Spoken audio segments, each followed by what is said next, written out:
going on, people? All right.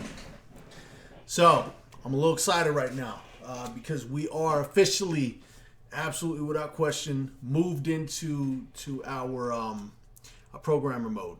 So, we have just started initial development on the basic combat build, and I'm absolutely fucking excited. I was hoping I was going to be able to tell you guys that we got our first zone today.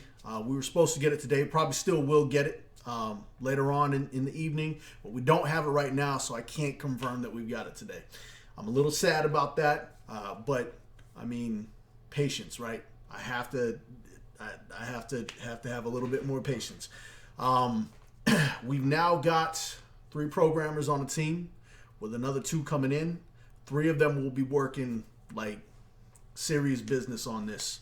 The other one of the programmers is our CTO, so he's not going to be dedicating to the code. And the other programmer right now is just working insane hours. So when he gets a chance, he'll be jumping in full-time programming. Well, not full-time, more time programming again. So we're kicking butt in the department of finding people who are willing to dedicate some time to this project. So, with none of them has it ever been about whether or not the project's good. It always comes down to that time, because an MMO is an investment, which is why we're doing legit stages, like hardcore stages. So, all right, so that's the state of the game update I've got for you. Let's move on to IR39, what everybody's here for, right? Maybe some of you guys are here for it.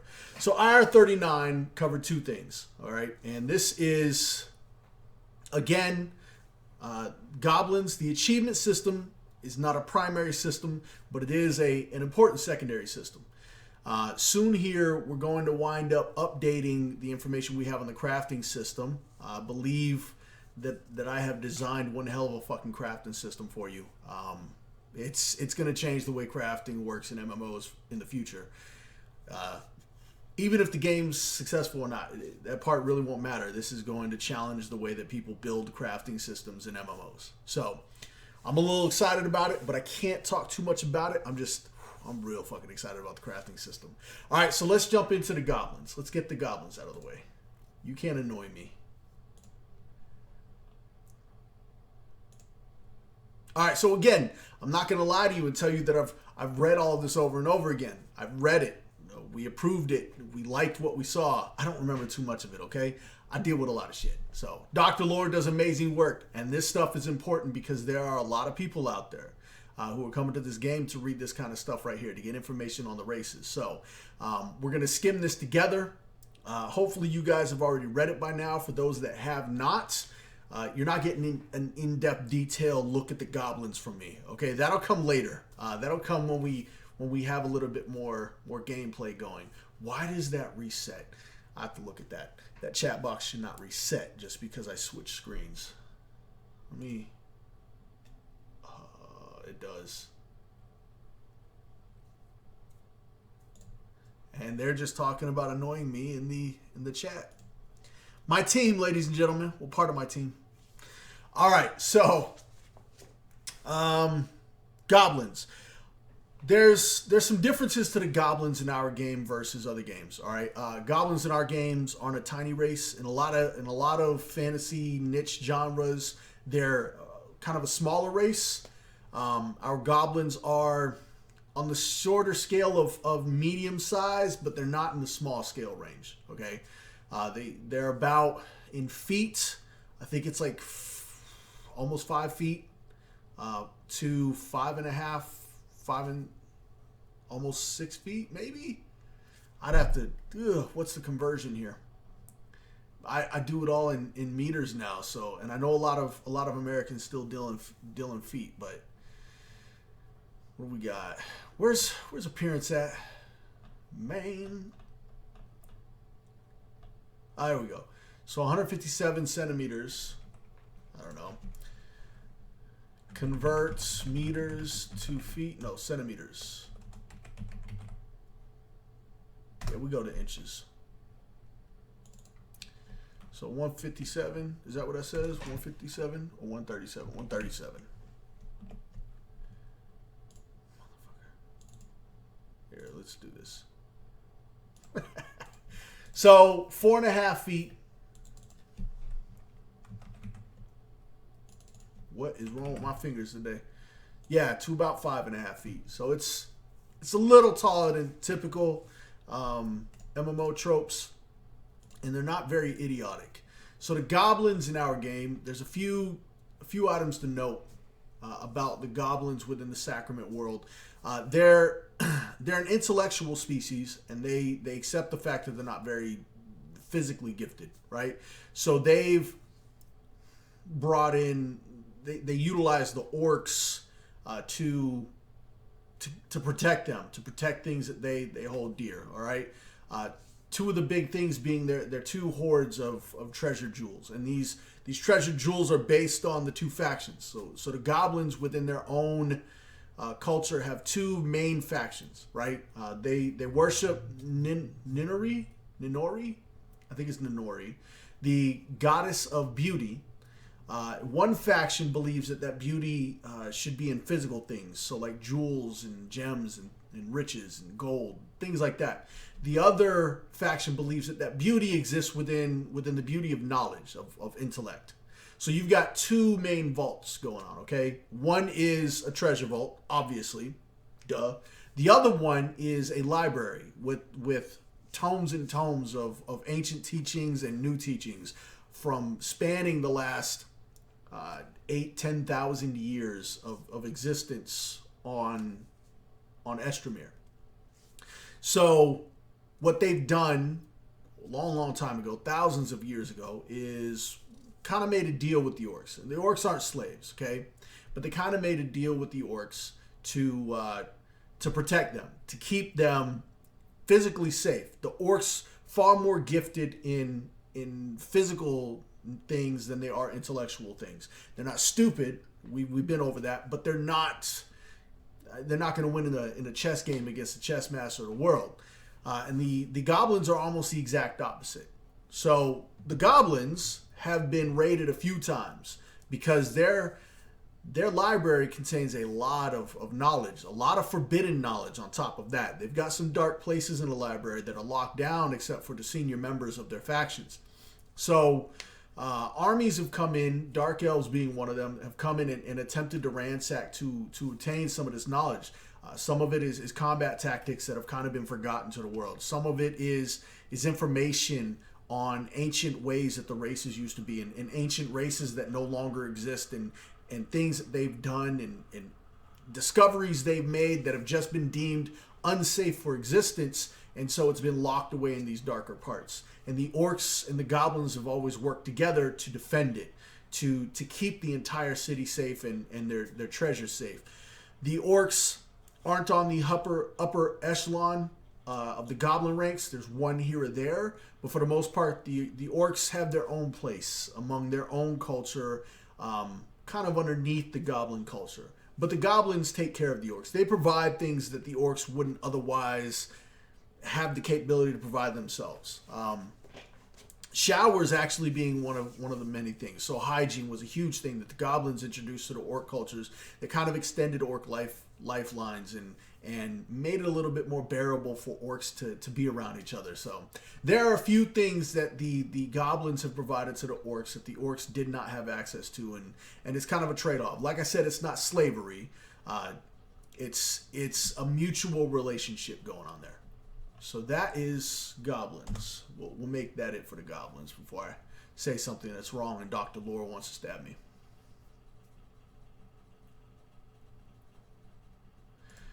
The achievement system. All right, so let's talk about the achievement system.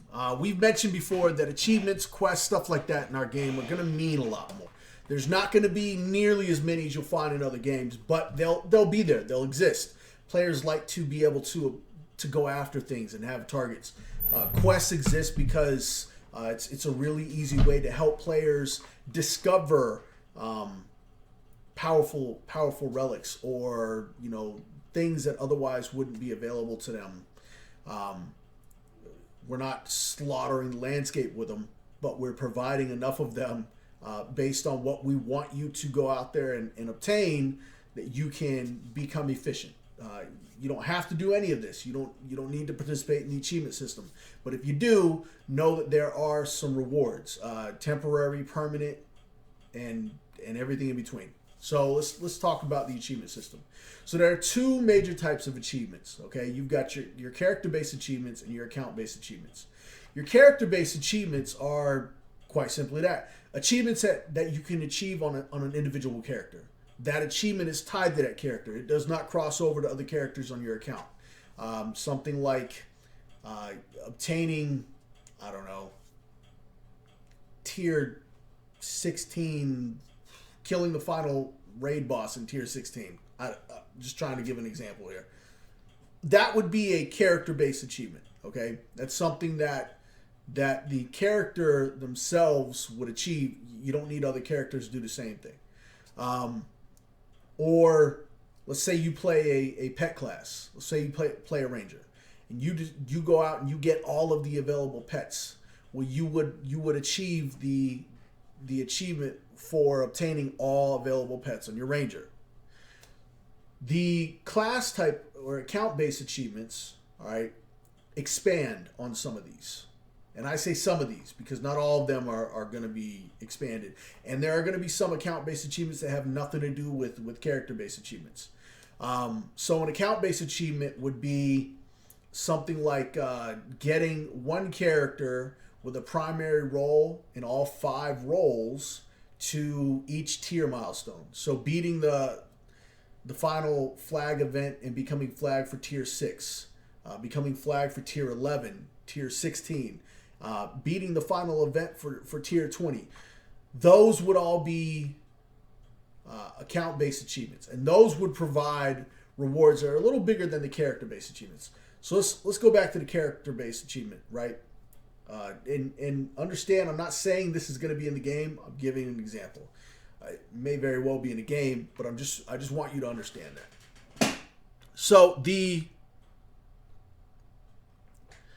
character-based achievement for the ranger for obtaining all the available pets, if you got that, one of the potential rewards, or the potential reward could be something like increased efficiency, specifically for the ranger, when going back and forth between ranger action and pet action.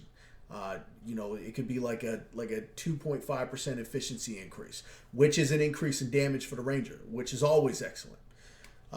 When you learn more about ER and RSMs in our game and how that modifies into output for whatever class you're playing, whatever role you're trying to utilize, you'll realize that is a huge thing. Okay, and we want them to be big. All right, we want them to be important. Not so big that they're necessary for raiding, that you can't raid with a raid crew because you didn't obtain certain achievements, but big enough that you do want to actually go and get them, that they're beneficial to you. Unlike passives, there are no negative sides to achievements. Okay, for those of you that remember how our passive system works, our passive system has a weight to it, right? Let's say you get a passive that increases efficiency value by 5%.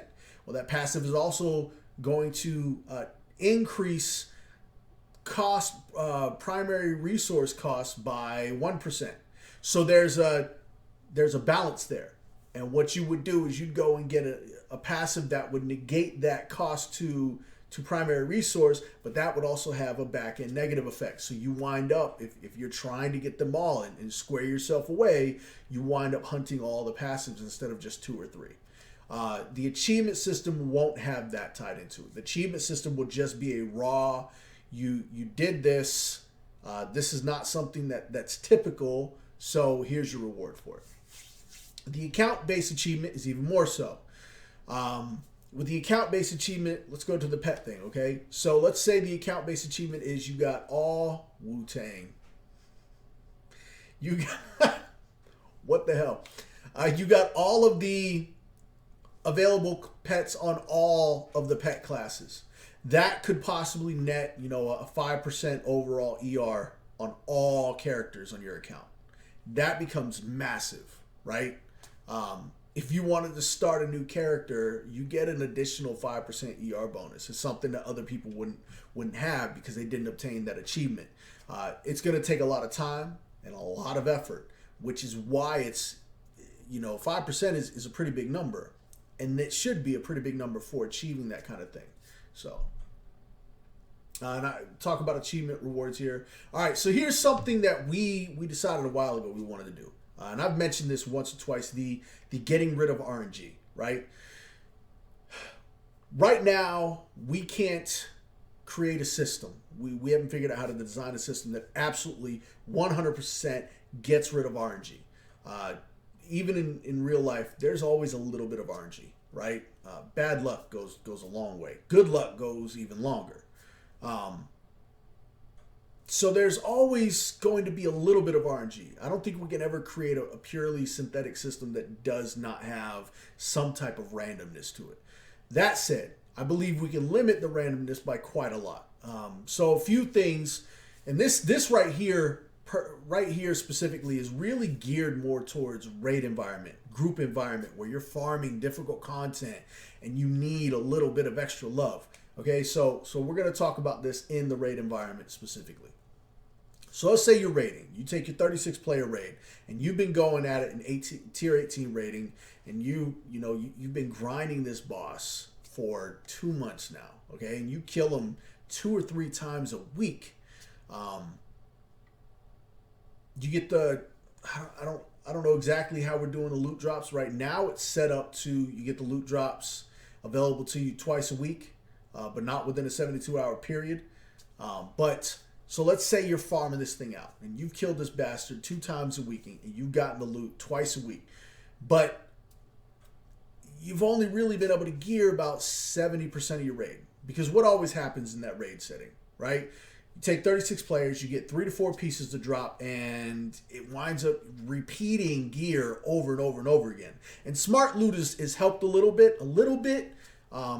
And tokens are a decent way to go about it, but they kind of rob the entire system.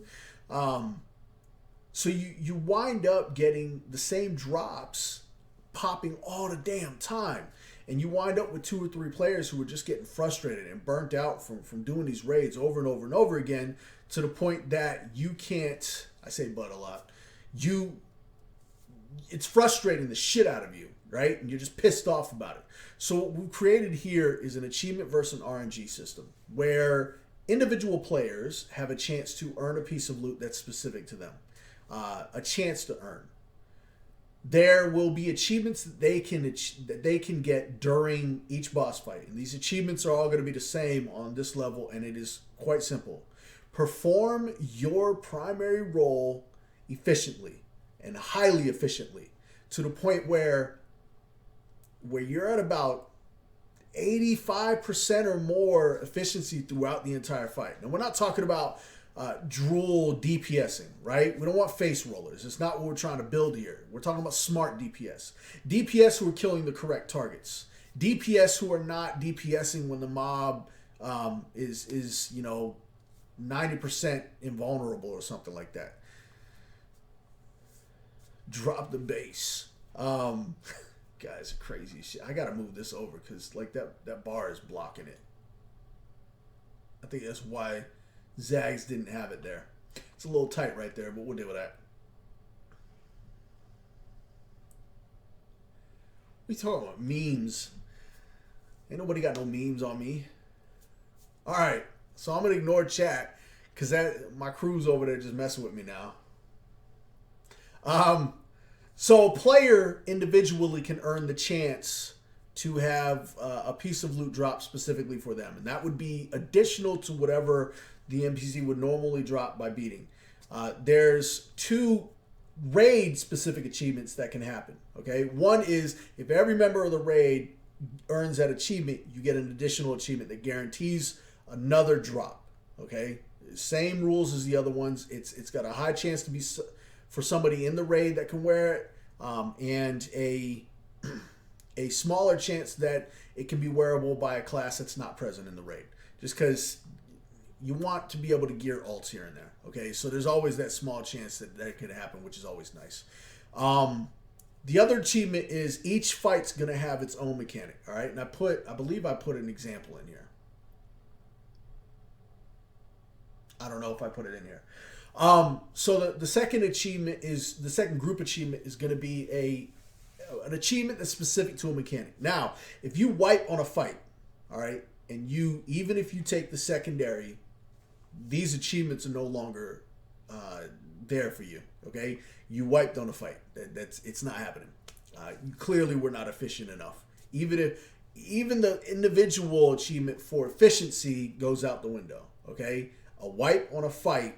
And then the second chance to start back, say in the middle of the fight or something like that, negates these achievements. I just want to put that out there right now. I know somebody's going to ask because it's a question I'd ask.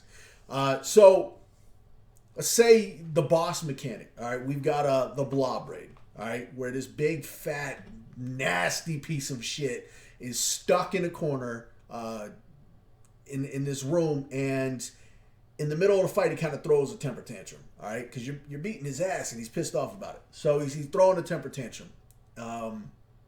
There's a mechanic in here for a team to be in a small room, right? Now, he's got maidservants and shit. So when he throws a tantrum, they deal with it. And the way that they deal with it is they drop pills down into his mouth, depending on his mood, okay? So if he's, like, crying his eyes out, they drop one pill. If he's throwing a fit, they drop another pill, and it would calm him down or pull him out of his funk or whatever the case may be. All right, this is the medicated type fight. So let's say that event happens. If that team in that area can figure out that puzzle to get the correct pill to drop within, say, 10 seconds, every single time that triggers, the entire raid earns that mechanic-based achievement, and then that would provide another guaranteed piece of loot. That one will be specific to members in a raid. That one will very clearly be specific to members in a raid. And if we can code it, I don't know, if we can code it, it will be relevant.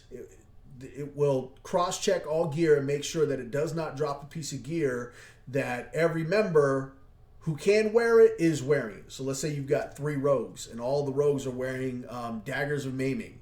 And the boss has a potential to drop daggers of maiming. If all 3 rogues are wearing the dagger of maiming, it will strike the dagger of maiming from that loot table and no longer be available for that one particular one. Okay, I'd like to make that available for both of the guaranteed drop achievements, group achievements, but I don't know.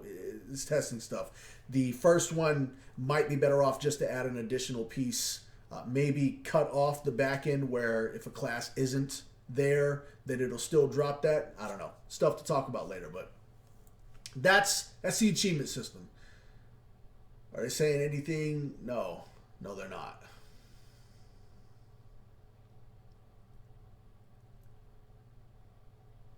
I don't even know what they're talking about in chat right now. You guys are horrible. You know that? You guys are just in steel. Stop with the frog puns.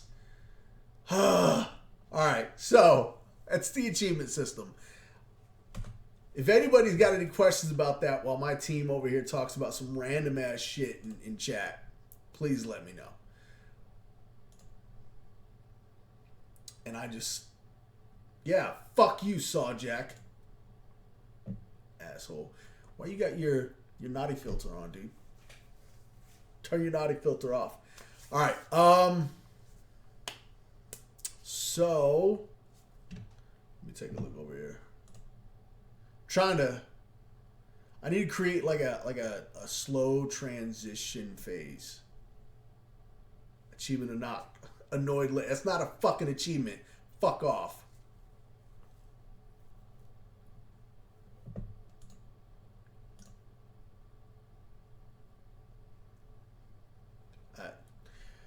I'm done trying to figure out what the hell they're talking about. Wu-Tang Clan and buttholes or something. Okay, so I'm in my new office space. I'm like real fucking excited. I'd show you guys the place, but there's some shit over there I need to get rid of. So, and I don't have a carpet in yet. That'll happen like spring. It's gonna be a few months. So, but I got the green screen up behind me that cats don't get on anymore. So almost nice and tight. Just gotta tighten it up a little bit. It's not the basement, motherfucker. It's the damn, it's a side room on the back side of the house underneath the in-law suite. So, Kempo, fuck off. Why don't you go talk to them damn programmers and get some shit made? Yeah, because that's an issue. All right. So let's talk about something that is really becoming an issue. And this is something Steele and I were talking about, and I realize it's a little important, right? And it's something I'm really hoping isn't a part of Final Fantasy 15, but we'll find out in a few days. We already have a lane-based raid. Are you kidding me? Have you not seen it? We'll get to that in a minute. All right. After the podcast, not during. So let's talk about linear systems in MMOs, right? Not specifically theme park, but theme park falls into this category. So linear systems. What do I mean by linear systems? Linear systems is really any system in the game that requires you to go one direction to get to the end and only one direction. Like, you can't fucking side scale at all right? When you've only got one path to achieve a goal, it's not really a man. So here was the beauty of the original MMOs, all right? The big five, the big 10, I don't know, the big few. And now Adora isn't on this shit. Why I got green swords all over my screen, Adora? You supposed to be on my side. Read the doc, damn it. She got time to bug me here. She still ain't read no documents. Motherfucker. All right, so linear systems in MMO. Big one, questing. Okay, it's something everybody can quickly say, oh yeah, absolutely, I'm familiar with that. Hashtag theme park. Obviously, that's annoying as shit. Okay?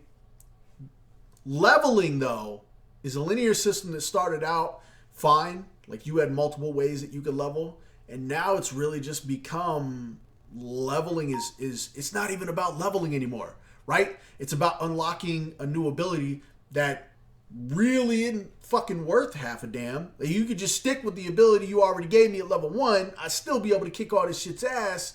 Oh, but now at level 34, I got a cool ability. You know, every once in a while you get a cool ability to use. And outside of that, it's all fucking shit. Leveling has become the system where it's just there, where it's just designed to allow you to get a sense of progression, even though there's really no true progression, right? Because as you level, you face mobs that are supposed to be tougher, but are just as easy as the mobs the level before them. There's no scaling. There's no challenge increase. There's no other way to level except for killing mobs or running dungeons. So you got two options, right? And that's it. That's all you got. And it becomes fucking maddening. What really drives me nuts, though, and this is my favorite part, is let's say you hit max level. Okay? You're like me. You'll do some quests if they're worth the time, but for the most part, you don't want to touch too many quests because most of them are fucking boring as shit, right? So you max level through the grind. You know, you run dungeons or just grind out mobs. Or 2 years ago in Final Fantasy 14, you fake grinded. It was the quickest way to level. You could level to 50 in 5 days, and you were never in any threat. You never were challenged. If you died, it's because you were an absolute moron. It had nothing to do with anything else. You were just stupid as shit. You could not die. The mobs did not live long enough for you to die, okay? It was virtually, not realistically, but it was virtually impossible to die. That's how fucking easy the fates were. I mean, you're talking about 10 mobs would show up every 12 seconds and 50 people were nuking them down. They didn't have time to do anything. So you were at very, very exceptionally low risk of death.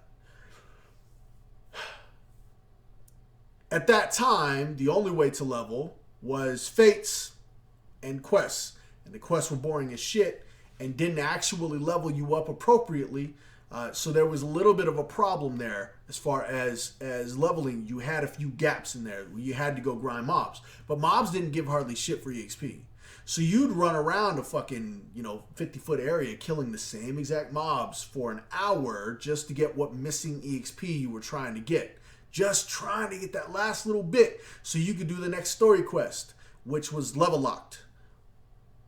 Why? Why are you level locked? What is the value of a level lock on that quest? If your entire system, your entire game is linear, what is the value of level locking? At that point, what is the value of the level?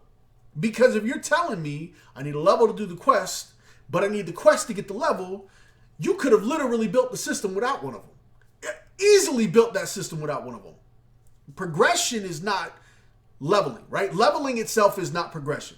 Progression is what you get for leveling. What do I get for leveling? Oh, well, I get one stat point, right? Which at level 50, when I got 50 of them, sure, it means something. From level to level, it's not even noticeable. Especially if you're a tank, because it's vitality you have to spend it in, so you're not getting any damage output. You just take 2 extra hits to die at level 50. But the other thing is you get to potentially equip stronger gear. If that stronger gear is available for that level, you might have to wait 5-10 levels to get stronger gear. Who knows?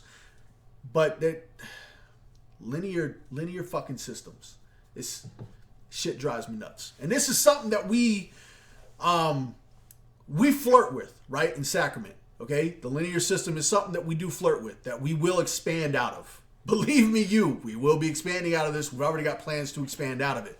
Unfortunately, it's going to take time for us to build that because we're unfunded.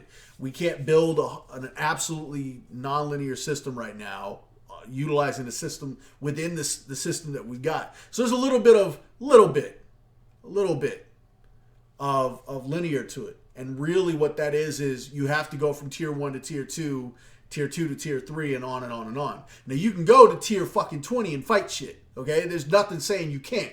You're not restricted from that. You are restricted to gains that you would get from that, right? You're not going to be able to wear any of the gear that drops. You can't wear the tier 20 gear because you're not flagged for that level of power. You've not attuned yourself enough to be powerful enough to equip that kind of stuff. You've got abilities that might drop in tier 15 that you can't utilize yet because you're only flagged for tier 10 so far. So there are limitations, but you can go anywhere and do any damn thing you want. You might not be successful in some of these endeavors because there are certain things that's required of your abilities, your efficiency capabilities to be able to perform on a high level. But outside of that, if you got the skill, there's going to be a crew of 24 running into the raid content first thing on launch day. I'll tell you that right now.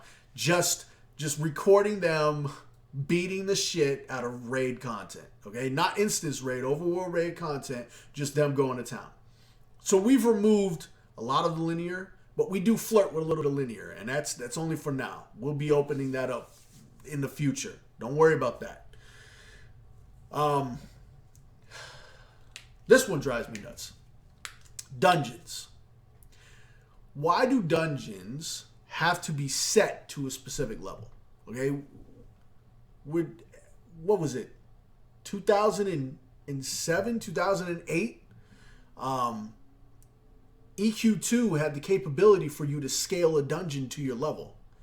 Why can't that be something that's in current MMOs? If you launched an MMO after 2010 and you had a dungeon locked to a level, you were lazy as fuck as a developer. I'm just going to put that shit out there. I don't give a fuck what the fuck your studio is. Final Fantasy, ESO, Rift, shit. What are some other ones? SWOTOR. If you locked your motherfucking dungeon to a level, you fucking sucked. Your dungeon development team was absolute shit. It's pretty fucking simple code. Match the highest level of the member of the group or the lowest level of the member of the group, or let them sync to whichever member they want to sync to. Let them choose. It's not that hard. It really isn't, right? You're altering specific data. You can go in and plug in those variables. They're just percentage-based variables for each level. Even though you don't need fucking levels in any of the games that I mentioned at all. What do? Again, all they did was unlock new abilities. Have people quest for abilities. Seriously, have them do some quests for some damn abilities. That's something that that Final Fantasy XIV did right? They did a lot of good things. None of them were necessarily right, but they did put some abilities and some other things behind quests, which was cool because it made you go out there and learn a little bit about your class, which was important, and then that unlocked power for that class. That was a lot better than level locking abilities and gear. Seriously, level locking, you're talking about 50, 60 levels. I've got to go through your boring ass system for 50 levels to continuously unlock shitty gear and shitty abilities that I won't touch until I'm raiding because there's no point. I can kill all the dungeon shit with one ability just spam it over and over and over again. So why the fuck do I need a damn keyboard worth of fucking abilities on my bar? Come on now. Dungeoning should not ever be a linear system. Players should be able to travel to a dungeon and go to whatever dungeon they want and challenge that dungeon. And that dungeon should challenge them appropriately. That's just as simple as that gets, really. If you've got a group of level 2 players and they come across a dungeon and they want to challenge it, bring it down to level 2. Beat their ass a little bit and then let them come out the other side. It's that simple.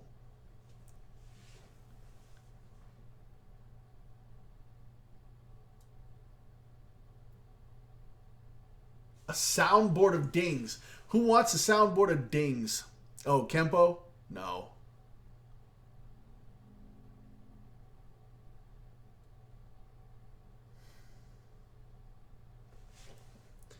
Fuck you, Adora. Later, Zags. Oh, yeah, Zags DMing a game we're playing in like an hour and a half. So, he's got to go set up for that. Yeah. Oh, I'd like to put this shit out there, okay? This is how accurate linear or how shitty linear systems are, okay? Specifically the leveling system. As old as that motherfucker is, you figured somebody would have come out of it by now. This is how shitty the leveling system is. We bitched and complained and provided tons of feedback. I mean, groups and groups and groups of players provided tons of feedback about ESO, as an example, not needing levels. Like, everybody was shocked when we went into testing and there were levels in Elder Scrolls Online. It made no sense because the game itself is supposed to be absolutely open world, travel wherever the fuck you want to travel, traverse how you want to traverse, blah, blah, blah. All right? That's how that game's supposed to be. All right? Even their single players were closer to, I mean, Oblivion did it first, and then you had Skyrim was a little bigger of a gap, and if the next fucking Elder Scrolls game comes out and they've got levels, I'm going to be absolutely amazed. I'm disappointed as fuck, but absolutely amazed. But ESO has realized after 2 years, okay, after people fleeing from their game, because what's the biggest problem with leveling system? Once you get to max level, all the previous open world content that your developers created is fucking shit. Nobody's going back there. What is the value of it? They don't drop anything for you. There's no challenge. You don't get rewards for it. There's no reason to go back to a level 5 area and do anything. So these places become giant places, just voids. Nobody's there. And we tried to explain this to ZeniMax or to Zos. Did they listen? No. What did they just do 2 months ago? They just removed the levels out of the game. I don't know if they've officially removed it, but the area itself now syncs to you. Okay? Something similar to what Guild Wars 2 did. Where they... Guild Wars 2, man, that's another game. Did not need levels. Okay? Didn't need any levels. At all. And the levels were pointless. They were freaking useless. They really were. You could have achieved everything you achieved with levels in Guild Wars 2 by associating all of that stuff with quests. Go do these quests to obtain more power. Do these quests to attune yourself to a more powerful gear set. You know what I'm saying? There's a lot more you could have done with that game. And they chose the backwards way to, we're just going to sink you down to all the content. And now ESO is doing a similar thing. Why? Because levels are fucking stupid.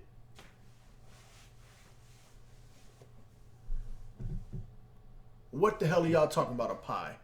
I want all the ding / eyebrow waggle. That's dumb. Motherfucker. Oh my goodness. Is this sex talk in my damn chat box? Alright. You freaks. I can't even scroll up right now. I don't know why. Oh well. I lost some of your chat. You right. Man, my 14-year-old daughter says that shit. Don't be saying that shit, Jack. Alright. Well, let's move on. I fucking hate linear systems. All right, so if anybody's got any questions out there, besides my team, if I see their name, I'm just ignoring it. Hit me up. Let me know what your question is. Until then, for those that missed it in the beginning, the state of the game currently, Kempo was here. I could have asked him. The state of the game currently is we're supposed to be receiving our zone today. Our first zone today. And obviously real fucking excited about that. I haven't received it yet. I wanted to be able to come in here and tell you that we received it, but we haven't received it yet. Unless something like crazy is going on that I'm not aware of.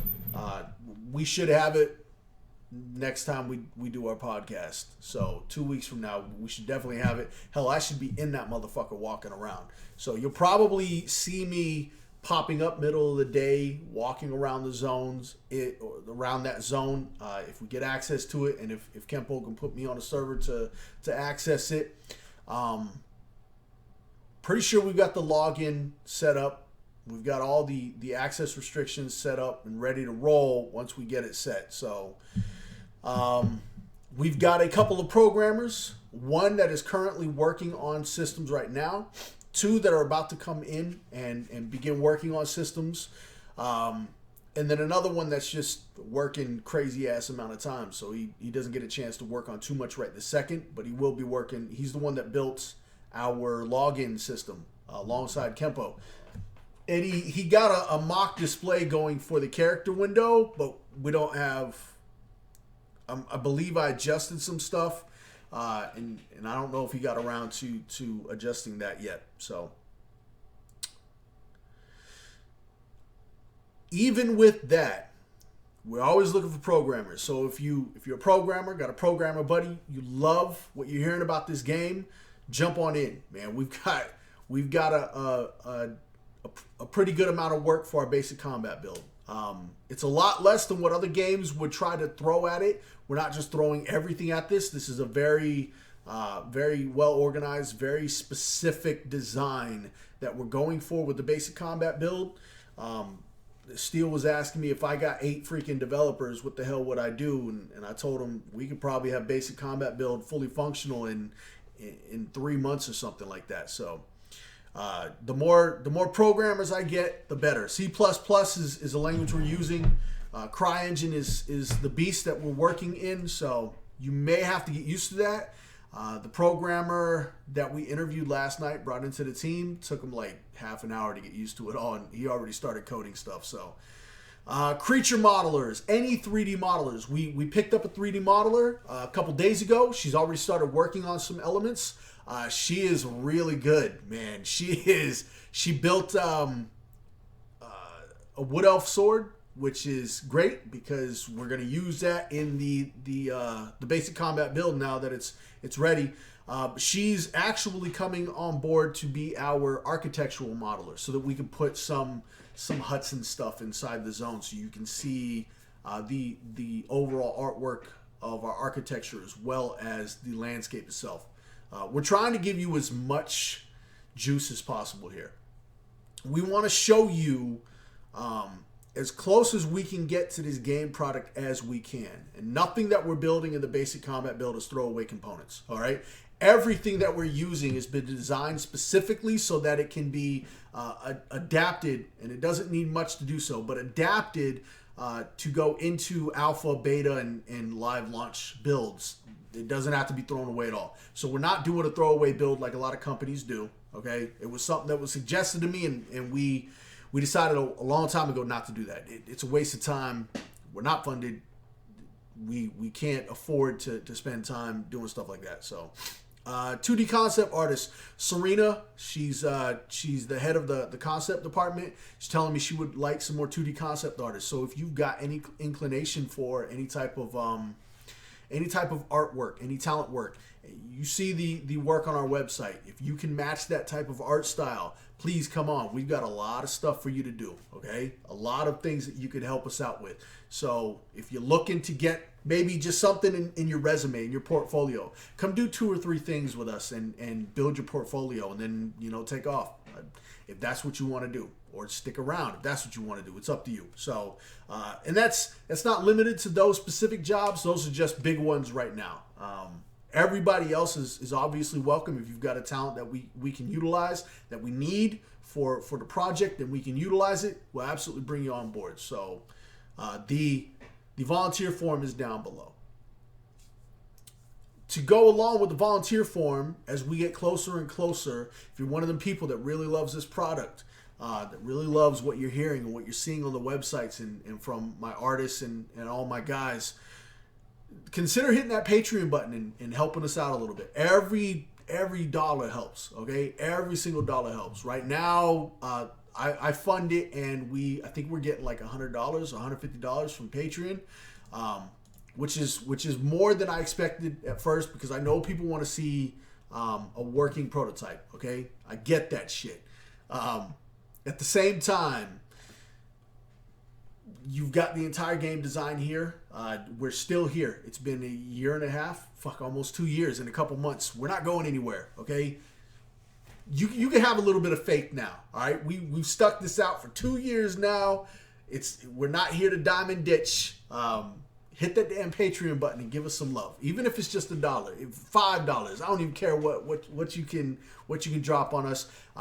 You can preview the rewards on our website. I believe the Patreon has a link to the rewards, or has the rewards on it as well. So take a look at the rewards. Consider it, because it's an investment from gamers, and we want to make sure that we're not just building a game from that, but that we're also giving back a little bit for having that faith, because faith is a huge thing. All right. So if you haven't already, click our Facebook button down below, like our Facebook page.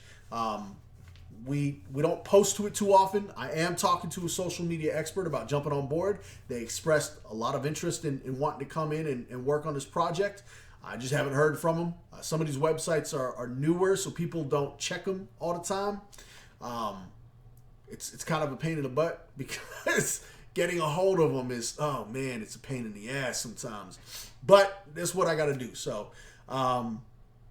the Facebook and Twitter pages, if I can get this individual on board, they should liven up a little bit, especially as I get access to the build, or to the zone, and we can start showcasing the zone. I'll be posting middle of the day, just going into the zone space and working on some stuff. So I'm not a coder though, so we're not programming anything. We're just plotting. Okay, that's what I do. I'm the plotter. Twitter as well. Twitter's down there. Follow us on Twitter. Sacrament Reddit page down there. We're not using it right now. It will be active soon here, very soon here. Just not utilizing it right now. There's also the website and forum links. The website has a newsletter on the front page. If you want information as it comes out, hit up that newsletter request. I think we've got like 200 people on the newsletter right now, and right now we've got more people viewing our freaking emails, our newsletters, than industry standard. So I'm actually pretty proud of that. So it'll probably drop a lot as we get a lot more people. I imagine everybody on that newsletter is a little bit more dedicated than, say, if 10,000 people were on it. Maybe 10% of them were truly dedicated, and the other 90% were just watching, kind of thing. I already mentioned the volunteer form. Sacrament Roundup happens every other week, alternating weeks from the Sacrament podcast. So be sure to check that out. Fridays, sometimes it releases Saturday morning. Just check it out Saturday midday while you're in the middle of a raid or something like that, and catch up on what's been going on for the last 2 weeks in the game studio, in our life here in my dungeon, my basement dungeon. It's not the basement. Fuck you, Kempo. All right. What the hell? All right. So as my team continues to devolve into me, we're going to end this here. So everything, Adora. Be ashamed of everything. And your mother's a man.